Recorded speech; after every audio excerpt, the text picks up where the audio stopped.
मराठवाड्यात आलो होतो। एक 5 जिल्ह्यांमध्ये शेतकऱ्यांना भेटलो होतो आणि तेव्हाच मी जाहीर केलं होतं की जोपर्यंत हे सरकार कर्जमुक्ती करत नाही तोपर्यंत या सरकारला आम्ही काही सोडत नाही। गेल्या वेळेला आलो तेव्हा पाऊस होता, या वेळेला आलो तेव्हा कडक ऊन आहे। आम्ही तर बाबा शहरी बाबू, लोक विचारतात की हे काय जाणार तिकडे, पण 2 गोष्टी आपण करून दाखवल्या। एक तर म्हणजे आपल्या परंपरेप्रमाणे जो दसरा मेळावा शिवाजी पार्कवर होतो, तो दसरा मेळावा तुमच्या सगळ्यांच्या आशीर्वादाने पाऊस पडत असताना चिखलात तलावात म्हणजे तळत झालं होतं, त्या भर पावसात घेतला आणि असं कडक ऊन आहे। मेळाव्याच्या वेळेला सुद्धा विचारलं होतं लोकांनी की लोक चिखलात कशी बसणार। म्हटलं अरे आपला शेतकरी चिखलात ऊन वारा पाऊस काही असो आपलं सर्वस्व पणाला लावून आपल्यासाठी अन्नधान्य पिकवतो, त्याचं आयुष्य तर चिखलामध्ये असतं। आता तर चिखलच झालेलं आहे, आपण सारी सभा नाही घेऊ शकत तिकडे। या दोन्ही गोष्टीचा अर्थ असा की बोलणारे काही बोलू देत,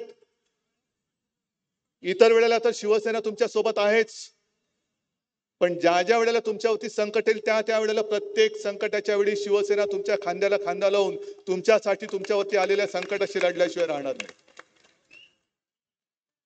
मी जेव्हा शेतकऱ्यांशी बोललो 50,000 रुपये पर हेक्टर, हे का मला स्वप्न नाही पडलेलं। मी शेतकऱ्यांशी बोललो, अनेक शेतकरी असतील तेव्हा मला भेटलेले, आणि त्यांना विचारून मी आकडा काढला की दादा किती आपल्याला किती अपेक्षा आहे, किती झालं तर तुमचं जरासं गाडं रुळावरती येईल। ते म्हणाले साहेब 50,000 रुपये पर हेक्टर हे किमान मिळालेच पाहिजे आणि कर्जमुक्ती झाली पाहिजे। आता आपले जे विरोधी पक्ष आहेत, म्हणजे आपले विरोधी पक्ष, मी संभाजीनगर मध्ये आल्यानंतर मोठमोठी होर्डिंग्स पाहिली, मुख्यमंत्र्यांचं अभिनंदन 31,000 कोटी रुपये जाहीर केल्याबद्दल। आणि तुम्ही जाताना मुद्दामून बघा, होर्डिंग वरती शेतकरी नाहीये, यांचेच सगळे हे सतरंजा घालणारी जी लोक आहेत, मंत्री संत्री वाजंत्री वाजवणारी ही लोक आहेत तिकडे। तुम्हाला काय पडले शेतकऱ्याला किती काय मिळते त्याचं, तुम्हीच जाहीर करायचं आणि तुम्हीच तुमचं अभिनंदन करायचं, स्वतःचीच पाठ स्वतः खाजून घ्यायची आणि थोपटून घ्यायची। जर अभिनंदन करायचं होतं तर हा शेतकरी इकडे का आला? जे पॅकेज सरकारने जाहीर केलं तुम्हाला मान्य आहे काय? मग 50,000 रुपये हेक्टरी हवेत की नको आहेत? फक्त लक्षात घ्या की 50,000 रुपये हेक्टरी आपण कोणाकडे मागतो? कोणाकडे?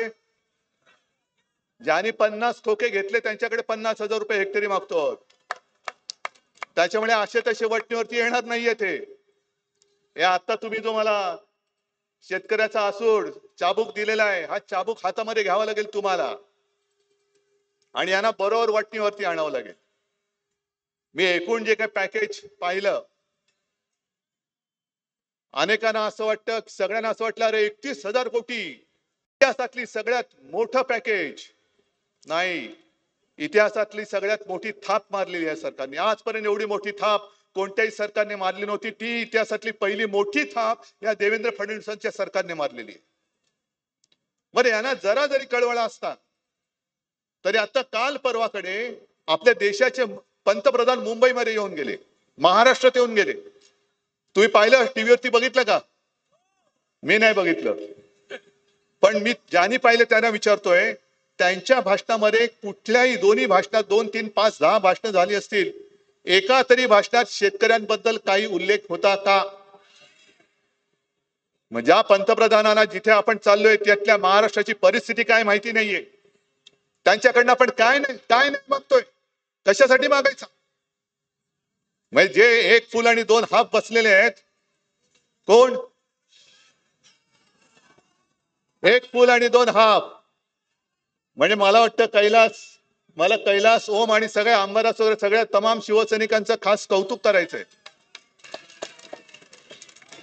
पण जेव्हा पूर आला होता, त्या पुरामध्ये स्वतःच्या जीवाची पर्वा न करता शेतकऱ्याला वाचवणारे माझे म्हणजे बाळासाहेबांचे शिवसैनिक आहेत सगळे, त्यांचा मला अभिमान आहे। आणि कैलास, तुम्ही जे बोललात, राजा उदार झाला आणि हाती काय दिला? अरे आता येता एका शेतकऱ्याने सांगितलं की साहेब हातात टरबूज दिलं. राजा उदास झाल्याने हातात काय दिलं? या टरबूज. ही शेतकऱ्यांची थट्टा चाललेली आहे. बरं मी काय म्हणतो, चला जाऊ दे, शेतकऱ्याचा हा आक्रोश आपण जरा बाजूला करू. मी या सरकारने जाहीर केलेल्या पॅकेजचं समर्थन करायला तयार आहे, पण माझी एक अट आहे. बघा तुम्हाला पटते का? कारण जीवन उद्ध्वस्त झालंय, जमीन खरडून गेले, रबी पीक घेणार कसं आता तुम्ही? 50,000 रुपये आम्ही का मागतो आहोत त्याचं कारण तुम्ही जाऊन बघा, जमिनीची काय हालत झालेली आहे. पण एका अटीवरती मी समर्थन करायला तयार आहे, कारण मुख्यमंत्री जे बोललेत की खरडून गेलेल्या जमिनीला पर हेक्टरी आम्ही मनरेगातनं किती देणार? 3 लाख, 3.5 लाख. मग मी मुख्यमंत्र्यांना तुमच्या वतीने आव्हान देतो आहे की दिवाळीपूर्वी त्या 3 लाखातले 1 लाख माझ्या शेतकऱ्याच्या खात्यात टाकाच. आहे बरोबर आहे माझं म्हणणं? बाकीचं नंतर बघू, बाकीसाठी आपण चाबूक दिलाय तो मी घेऊन फिरेनच. पण जर तुमच्यामध्ये एवढी तुमची नियत, मी मुख्यमंत्री असताना माझी नियत काढत होता, आता मी तुमची नियत काढतो. पण मी राजकारण नाही करत. जो एक आपला शेतकरी दादा त्यांनी मदतीसाठी विचारलं तर त्याला हे सांगतात, ए बाबा राजकारण करू नको. मग तुम्हाला राजकारण करण्यासाठी शेतकऱ्याची मतं पाहिजेत. शेतकऱ्यांच्या मतावरती तुम्ही सरकार आणता, शेतकऱ्याच्या मतावरती तुम्ही राजकारण करता, आणि शेतकऱ्याने न्याय हक्क मागितला तर तुम्ही म्हणायचं राजकारण नाही करायचं. हे कुठलं सरकार आहे? एक तर 3.5 लाख रुपये तुम्ही मनरेगातनं कसे देणार? कसे द्यायचे तसे द्या, देऊन दाखवाच, पण 1 लाख रुपये दिवाळी पूर्वी माझ्या शेतकऱ्याच्या अकाउंट मध्ये पहिले टाका. पीक विम्यासाठी म्हणे किती 5,000 कोटी कुठून आणणार? इथे आलेल्या शेतकऱ्यांनी किती किती विमा घेतलेला आहे? जरा हात वर करा. घेतलाय? कारण आता विश्वासच नाही उरलेला. कारण मी मुख्यमंत्री असताना हा सगळा अभ्यास केला होता. शेतकऱ्यांच्या हितासाठी केंद्र सरकार एक आणि उरलेला हिस्सा शेतकरी देत असतो. मध्ये आणि एक तुमणं काढले, 1 रुपयात पीक विमा केली बंद. चालू आहे का बंद आहे? बरं आता काल मी त्या अजित नवलेंचं एक त्यांनी अतिशय छान त्याचं विश्लेषण केलेलं आहे. आणि त्यांनी काय सांगितलं की विमा कंपन्या विमा जेव्हा शेतकरी घेतो तेव्हा जो प्रीमियम असतो तो प्रीमियम कसा घेतात? 60 रुपये पर हेक्टर कापसासाठी, बरोबर आहे, आणि 58,000 रुपये पर हेक्टर सोयाबीनसाठी. आणि नुकसान होतं, नुकसान किती मिळतं? म्हणजे तुम्ही उत्पन्न येण्याच्या आधी ते आहे ते आधारभूत धरून कचकावून हप्ता तर घेता, पण जेव्हा सगळ्या शेतकऱ्याचं पीक उद्ध्वस्त होतं, पीक कापणी कशी पीक कापणी करणार? आता राहिले काय शेतामध्ये? एक तर निकष असे टाकले, जे होते ते काढून टाकले, आणि निकष असे टाकले की शेतकरी मेला तरी त्याला विम्याचे पैसे मिळणार नाहीत, अशा पद्धतीचे निकष आहेत. आणि तुम्ही नाक वर करून सांगता शेतकऱ्याला आम्ही 5,000 कोटी रुपये विमा देऊ. कुठून देणार विमा? कसा देणार विमा? कोंबडी गेली तर एका कोंबडीला 100 रुपये. आता बाजारात जा आणि चिकनचा भाव काय विचारा जरा, किती रुपये किलो आहे? मुंबईमध्ये तर 150-200च्या वरती चालला असेल एका कोंबडीच्या, एका किलोच्या मटणासाठी, आणि शेतकऱ्याला तुम्ही 100 रुपयाची कोंबडी देता. अंडी कोण उभवणार? सरकार. मेहनत शेतकरी करणार, आणि हे सत्तेच्या खुर्चीत बसून अंडी उभवणार सत्तेची. एका गायीसाठी 37,000 रुपये. मला तुम्ही सांगा 37,000 मध्ये दुभती गाय मिळते का? किमान किती खर्च येतो? 1 लाख रुपये. म्हणजे आम्ही हेक्टरी 50,000 मागतोय, इकडे गायच 1 लाखाची मिळते. अनेक शेतकरी तर मला असे भेटले की साहेब आमची गुरंढोरं तर वाहून गेलीच, पण जी काही गुरंढोरं राहिलेत त्यांना आता खायला यायला कडबा नाहीये. कडबा नाहीये म्हणजे गुरांना खायला एक तो कैलास तुम्ही मला तो व्हिडिओ पाठवला, त्याच्यात तो शेतकरी सांगतोय सगळं उद्ध्वस्त झाले. तो बोलतो खायचं काय? आम्ही माती खायची, कारण सगळंच गेलंय. कर्जाचं पुनर्गठन करणार. आम्हाला पुनर्गठन नकोय, आजचं मरण उद्यावर नकोय, आम्हाला कर्जमुक्ती पाहिजे. मग आपल्या मुख्यमंत्र्यांनी असं काहीतरी ते बोललेत म्हणे यांना अधिकार काय? मला अधिकार आहे, कारण मी मुख्यमंत्री असताना मी तुम्हाला कर्जमुक्त करून दाखवलं होतं. होतं तर हो बोला, नाही तर नाही बोला. अटीतटीच्या किचकट त्या जंजाळामध्ये तुम्हाला अडकवलं नव्हतं. फक्त तुमचा अंगठा आणि तुमच्या खात्यात पैसे दिले होते की नव्हते, होतं हो नाही तर नाही सांगा. मग तेव्हा मुख्यमंत्री काय डोळ्याला भात लावून बसले होते? एक गोष्ट नक्की राहिली होती की जे नियमित कर्ज परतफेड करणारा शेतकरी आहे माझा, असे सुद्धा खूप आहेत. त्यांना 50,000 रुपये देण्याचं आपण जाहीर केलं होतं प्रोत्साहनपर राशी. नेमकं मध्ये तंगड्यात तंगड घातलं करोनाने, आणि त्या करोनामुळे आपण ते पैसे देऊ शकलो नव्हतो 1-1.5 वर्ष. ते द्यायला जेव्हा सुरुवात केली तेव्हा हे खोकेवाले खोके घेऊन पळाले, आपलं सरकार पाडलं आणि स्वतः डोक्यावरती बसले. ते जर का डोक्यावरती बसले नसते तर 50,000 तर मी दिलेच होते, पण याही वेळेला तुम्हाला मी कर्जमुक्त करून दाखवलं असतं. आता फक्त शेतकरी बांधवांना आणि भगिनींना माझी विनंती आहे, तुम्ही मी जे सांगतोय तुम्ही भोगतात. मी 4 चौघांना विचारून प्रत्यक्ष बघून हे मी सगळं बोलतोय, पण तुमचे डोळे उघडणार आहेत की नाही? आज असं काय नाही की कोणत्या तरी एका समाजाच्या, एका जातीच्या, पातीच्या, धर्माच्या शेतकऱ्यावरती संकट आले. आभाळ फाटले. आभाळ असं फाटले की आता शिवायला दोरा आणायचं कुठून? आज हा हंबरडा मोर्चा नाहीये, हा इशारा मोर्चा आहे. सरकारला आम्ही इशारा देतो आहोत की जर तुम्ही कर्जमुक्त केलं नाहीत तर आम्ही फक्त मराठवाडा नाही तर अख्खा महाराष्ट्रातला शेतकरी रस्त्यावरती उतरून तुमचा विरोध केल्याशिवाय राहणार नाही. अख्ख्या महाराष्ट्रातल्या शेतकऱ्याला मी आवाहन करतोय. फक्त मी तुम्हाला जे सांगतोय की अरे आता तरी डोळे उघडा. ज्या वेळेला तुमच्यावरती संकट येतं तेव्हा तुम्हाला सांगितलं जातो, दम दिला जातो, ए बाबा राजकारण करू नको. पण आता जिल्हा परिषद येत आहेत, सगळ्या निवडणुका येत आहेत, तेव्हा बघा कसे तुमच्या समोर गुडघ्यावरती येतील. बरं, पंतप्रधान आले, पंतप्रधानांनी काय महाराष्ट्राला मदत करण्याची काय घोषणा केली का? कारण संकट आले. शेतकरी काय मेला तर मेला, दुसरा उभा राहील. उत्तरेमध्ये नाही का तो शेतकरी किती जवळपास वर्षभर रस्त्यावरती होता, कडाक्याची थंडी होती, पाऊस होता, ऊन होता, अनेक शेतकरी त्याच्यामध्ये मृत्युमुखी पडले. पण शेतकरी दिल्लीत आपल्या राजधानीत येऊ नये म्हणून त्या शेतकऱ्यांच्या वाटेमध्ये खेळ पसरणार हे नतद्रष्ट सरकार, डबल इंजिन, त्यांच्या वाटेत खिळे टाकले, तारीचं कुंपण लावलं, बंदुका घेऊन, अश्रुधूर घेऊन त्यांच्यावरती अश्रुधूर मारला. त्यांच्याकडे आपण दाद मागतो आहोत.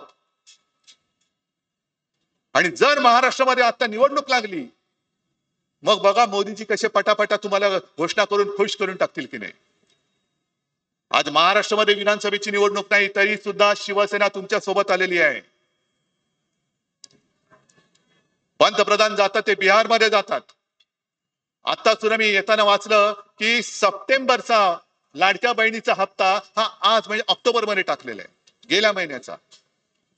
निवडणुकीच्या वेळेला जवळपास 3 का 4 महिन्याचे हप्ते एकत्र करून टाकले होते की नव्हते? मग त्याच्यानंतर कापलं,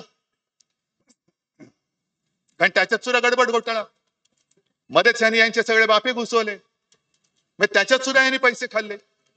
आता गेल्या महिन्याचा आज देत आहेत.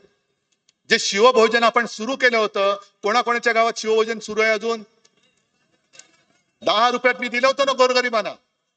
कोरोना काळात तर 5 रुपये आणि काही काळ तर मोफत दिलं होतं. बंद. 1 रुपयामध्ये पीक विमा बंद. दादा 1 मिनिट थांबा. 1 रुपयामध्ये पीक विमा बंद. बरं, यांनी सुरू केलेला आनंदाचा शिधा येतोय, मग सगळं बंद करून टाकायचं. आणि पंतप्रधानांनी 2014 साली जे आश्वासन दिलं होतं, तुमच्यामध्ये इथे किती शेतकरी बसलेत आहेत ना? बरं, आता एवढ्या शेतकऱ्यांपैकी मला सांगायचं की खरोखर प्रामाणिकपणाने 2014 साली मोदीजींनी जी काय वचनं दिली होती की शेतकऱ्याचं उत्पन्न आम्ही दुप्पट करू, तुमच्यापैकी एका जरी शेतकऱ्याचं उत्पन्न दुप्पट झालं असेल तरी मी मानायला तयार आहे. मग 14 सालापासून 25 साल उजाडलं. शेतकऱ्याचं उत्पन्न तर दुप्पट होतच नाही, पण शेतकऱ्याचं नुकसान झाले त्याच्यामध्ये सुद्धा तुम्ही पैसे द्यायला तयार नाही. बिहारची निवडणूक जिंकायची, सगळं अंगलट आलंय, कारण तिकडे मत चोरी पकडली गेली, आपल्याकडे सुद्धा पकडली गेले. मत चोर गद्दी छोड ती घोषणा दिल्यानंतर यांच्या बुडाशी आलं, बुडाला आग लागली, म्हणून कोणी प्रस्ताव न देता बिहारच्या जवळपास 75 लाख महिलांना त्यांच्या खात्यामध्ये पंतप्रधानांनी 10-10 हजार रुपये देऊन टाकले. मग माझ्या महाराष्ट्राने काय घोडं मारले? मला बिहारला तुम्ही मदत देता म्हणून पोटात दुखत नाहीये, पण पंतप्रधान तुम्ही भाजपचे नाही, पंतप्रधान तुम्ही देशाचे आहात. निवडणूक असो वा नसो, तुम्ही केवळ बिहार नाही संपूर्ण देशातल्या महिलांच्या खात्यामध्ये 10,000 रुपये का टाकत नाहीत? काश्मीर पासून कन्याकुमारी पर्यंत, आता काल परवापर्यंत मोहन भागवत म्हणाले अखंड भारत सोडा, त्या पीओके मध्ये कधी 11 वर्ष झाली घुसतच नाहीयेत अजून. पण बाकीचा जो आपला हिंदुस्थान आहे, त्या हिंदुस्थान मधल्या प्रत्येक महिलेच्या खात्यामध्ये पीएम केअर फंडातले 10,000 रुपये का टाकत नाही पंतप्रधान? माझा पंतप्रधानांना हा सवाल आहे. नाही, नुसतं ओरडून नाही चालणार. तुमचा आवाज आज ऐकला जात नाहीये. विरोधी पक्ष नेता त्यांनी आज नेमतच नाहीयेत. का नेमत नाहीये? नाही संख्याबळ नाहीये, नाही तसा नियम नाहीये. मग नियम नसेल तर मला अंबादास, तुम्ही विरोधी पक्ष नेते होते, ओमदादा कैलास सगळे तुम्ही, राहुल स्वामीजी तुम्ही सगळे आहात, संजय तुम्ही पण खासदार आहात. मला सांगा, विरोधी पक्ष नेते पद नेमण्यासाठी जर कायदा कानून नियम लागत असेल तर उपमुख्यमंत्री कसा नेमला जातो? 2-2 उपमुख्यमंत्री नेमता, जे त्याच्या संविधानात नाहीये. नसलेली असंविधानिक पद तुम्ही तिकडे नेमतायत. पहिलं त्यांना उपमुख्यमंत्री पदाचा दर्जा काढा. जर विरोधी पक्ष नेता आम्हाला देत नसाल तर दोन्ही उपमुख्यमंत्री साधे मंत्री म्हणून फिरले पाहिजे. त्यांना उपमुख्यमंत्र्यांची मस्ती करता येणार नाही. आम्ही त्यांना उपमुख्यमंत्री मानायला तयार नाही, हे आज मी जाहीर करतोय. आमचे उपमुख्यमंत्री कोणी नाव येऊ शकत नाही. काय विरोधी पक्ष नेता? अरे एवढं पाचवी तुमच्याकडे बहुमत आहे, केंद्राचं सरकार तुमच्याकडे पूर्ण वरद हस्त, हे एवढं मजबूत सरकार यापूर्वी आपल्या देशात क्वचित आलं असेल, तरी सुद्धा तुम्ही विरोधी पक्ष नेत्याला घाबरता, विरोधी पक्षाला घाबरता. आम्हाला काही फरक पडत नाही की जोपर्यंत आमच्या मागे या मायबाप जनतेचे आशीर्वाद आहे तोपर्यंत तुम्ही पद द्या नका देऊ, आम्हाला फरक पडत नाही. आम्ही तुमच्या वोखांडी बसायचं ते बसतोच आहोत. पण विरोधी पक्षाला एक जो अधिकार असतो, अधिकाराने तो बोलून घेऊ शकतो, विचारू शकतो, अरे पॅकेज जाहीर केले, काय केलंयस? तो विरोधी पक्ष नेता पद तुम्ही द्यायला तयार नाही का? कारण संविधानात तशी तरतूद नाही. मग उपमुख्यमंत्री पदाची तरतूद तुम्ही मला दाखवा, नाही तर तुमचे 2 हाफ आहेत, त्यांना हाफच राहू द्या. त्यांना आम्ही पूर्ण दर्जा देऊ शकत नाही, उपमुख्यमंत्री आम्ही त्यांना मानू शकत नाही. संविधानात दाखवा. आणि आता यापुढे काय करायचं हा इशारा मोर्चा आहे. मी जेव्हा पूरग्रस्त विभागात पाहणी करायला आलो, तो रस्ते उखडले गेलेत, घरदारं वाहून गेलेत. शेतामध्ये तेव्हा जवळपास गुडघाभर पाणी होतं, पीक तर सडून गेलं होतं. अनेक मुलांची शाळा, पुस्तकं, वह्या वाहून गेले होते. आणि परीक्षा शुल्क माफ केले, फी माफ केली पाहिजे, फी, कर्ज माफ केलं पाहिजे. पुनर्गठन करायचं, कसं करायचं? आत्ताचं जे कर्ज आहे ते डोक्यावरती बसले, फेडू शकाल तुम्ही? पुनर्गठन केलं तर तुम्हाला फायदा होणार आहे का मला सांगा. मला जे काय कळतं त्याच्याप्रमाणे पुनर्गठन म्हणजे आजचं मरण उद्यावर, बरोबर ना? म्हणजे जे काय तुम्ही हप्ते भरायचे राहतात ते जे काय साठत जातं त्याच्यावरती व्याज लागणार आणि मग ते तुम्ही भरायचं. म्हणजे जवळपास चक्रवाढ व्याज झालं. हे सरकारची सावकारी झाली. आता एक तर पीक सगळं गेलंय, जमिनी गेल्यात, रबी पीक काढायचंय, कर्ज आणणार कुठून, पहिलं कर्ज फेडणार कसं, आणि पहिलं कर्ज घेतलेल्या बँका, दिलेल्या बँका तुम्हाला कर्ज देणार की नाही. आणि म्हणून मी विचारलं की ज्याप्रमाणे साखर कारखानदार टगे फुगलेत, बरं 15 रुपये तुम्ही मुख्यमंत्र्यांचा तो पूरग्रस्तांचा भार तो ऊस उत्पादक शेतकऱ्यांवरती टाकलाय, कारखान्यांवरती नाही. हे टगे सगळे कारखानदार शेकडो कोटी रुपये यांनी सरकारकडनं थक हमीच्या नावावरती लुटून टाकलेले आहेत. आणि ज्यांना शिक्षा करायला पाहिजे ते भाजपात गेल्यानंतर त्यांना पुन्हा थक बाकी असताना सुद्धा थक हमी देत आहे. तशी माझ्या शेतकऱ्याची थक हमी माझं सरकार का घेत नाही? मोदीजी बोलले होते की ये लोग आपका मंगलसूत्र चुरा के किसी को दे देंगे. अहो मोदी साहेब, माझ्या शेतकऱ्याला त्याच्या पत्नीचं मंगळसूत्र गहाण टाकावं लागतंय. ते कर्ज माफ तुम्ही नाही केलं तर ते मंगळसूत्र आज त्याला पुन्हा कधी मिळणारच नाही. अशा परिस्थितीत माझा शेतकरी अडकलाय. तुम्ही धार्मिक भावनेवरती राजकारण करता आहात, पण जीव चाललाय, तो जीव वाचवण्यासाठी काय करतोय? कोणीच काय करत नाहीये. आणि त्याच्यासाठी जे मी म्हटलं की हा इशारा मोर्चा आहे. दिवाळीच्या आधी सगळ्यांनी पुन्हा जिल्ह्यामध्ये जायचं. हे पॅकेज जे आहे हे पॅकेज येते की नाही? अगदी आपल्याकडे विरोधी पक्ष नेता पद नसलं तरी अधिकाऱ्याला बोलवल्यानंतर अधिकारी आलाच पाहिजे, कारण जनता तुमच्या समोर आहे. आणि जर कोणी अधिकाऱ्यांनी मस्तीत वागला तर शेतकऱ्याचा असूड काय असतो हे त्याला एकदा दाखवावं लागेल. सगळ्या अधिकाऱ्यांना पण सांगतो की अरे तुम्ही सुद्धा शेतकऱ्यांची पोरं आहात. आज आपला मायबाप शेतकरी, ज्या शेतकऱ्यांनी कोरोनाच्या काळामध्ये माझं अर्थचक्र पेललं होतं, महाराष्ट्राचं अर्थचक्र पेललं होतं, तो संकटामध्ये इकडे तुम्ही बाबूगिरी करू नका, खरडेगासी करू नका. आणि शिवसेना आता लक्ष ठेवेल यांनी जाहीर केलेल्या पॅकेजवरती एक तर दिवाळीच्या आज जे जाहीर केले ते तुम्ही पहिले द्या, आणि दिवाळी नंतर सुद्धा मी मराठवाड्यातच नव्हे तर संपूर्ण महाराष्ट्रामध्ये प्रत्येक जिल्ह्यात जाऊन शेतकऱ्यांना भेटणार आहे. प्रत्येक ठिकाणी विचारणार, दादा तुला किती पैसे मिळाले, तुझं किती नुकसान झालं होतं, विम्याचे पैसे मिळाले की नाही, कर्जाचे पुनर्गठन नाही, कर्ज माफ झाले की नाही, गायीसाठी पैसे मिळाले की नाही, हे सगळं मी विचारणार. हा शिवसेनेचा आता याच्या पुढचा कार्यक्रम असेल. जा प्रत्येकाने गावागावात जा, जिथे जिथे छोटी छोटी मोठी मोठी ऑफिसेस आहेत तिकडे जाऊन ठाण मांडून बसा आणि त्यांच्या सर्कल मधल्या शेतकऱ्यांना हे पॅकेज मिळते की नाही ते मिळवून देण्याचं काम यापुढे आता शिवसेना करेल. हे शिवसेना सगळं करायला तयार आहे. फक्त मला तुमच्याकडनं तुमच्या आशीर्वादाची गरज आहे. अनेकांनी मला सांगितलं की उद्धवजी तुम्ही मुख्यमंत्री होता तेव्हा कर्ज माफ केलेलं, तुम्ही परत मुख्यमंत्री व्हा. म्हटलं बाबा तुझे आशीर्वाद पुरेसे आहेत.